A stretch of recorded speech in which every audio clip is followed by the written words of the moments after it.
Yurtimizda erta turmush qurishning oldini olishga qaratilgan ko'plab chora-tadbirlar amalga oshirilmoqda. Biroq shunga qaramasdan jamiyatimizda hanuz farzandlari hali balog'at yoshiga yetmagan bo'lsa-da, ularni nikohlab qo'yayotganlar topiladi.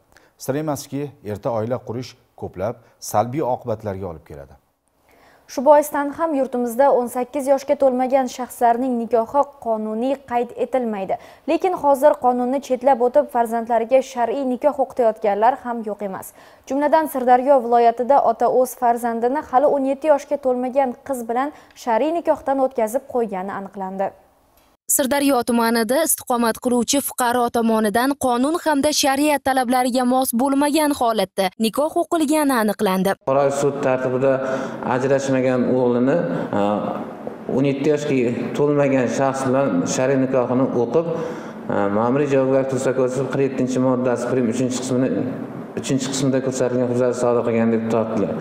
Huquqlardan mazkur huquqlarlikni sodir etish sabablari so'ralganda, uning o'z yubileyini o'tkazish hamda ushbu fotiha to'yini, nikoh to'yini o'tkazib borish maqsadida xarajat kamaytirish maqsadida hamda turmush o'rtog'ining ahvoli og'irlashganligini vashq keltirib ko'rsatib berildi. Sud davomida ota qilgan o'z ishiga iqrorlik bildirib pushaymonligini aytdi. Shundan so'ng unga sud hukmi o'qildi. Yoshini inobatga olib, unga nisbatan ba'zi sudlash miqdorining 8 barobar miqdori, ya'ni 2.720 ming so'm jarima jazosi tayinlandi. Mana shunday hech kim bilmasin qabilida ish tutgan holda nikoh o'qiganlarning maqsadi turlicha bo'ladi. Farzandlari ajrim yoqasiga kelib qolsa, kelinga hech narsa bermaslik, hatto alimentdan qochish ham ana shunday maqsadlardan biri bo'lishi mumkin. Ammo shuni unutmaslik lozim, har qanday jinoyat jazosiz qolmaydi. Sevara Ahmadqulova, Rustam Qosimov, Hudud informatsion dasturi uchun Sirdaryodan.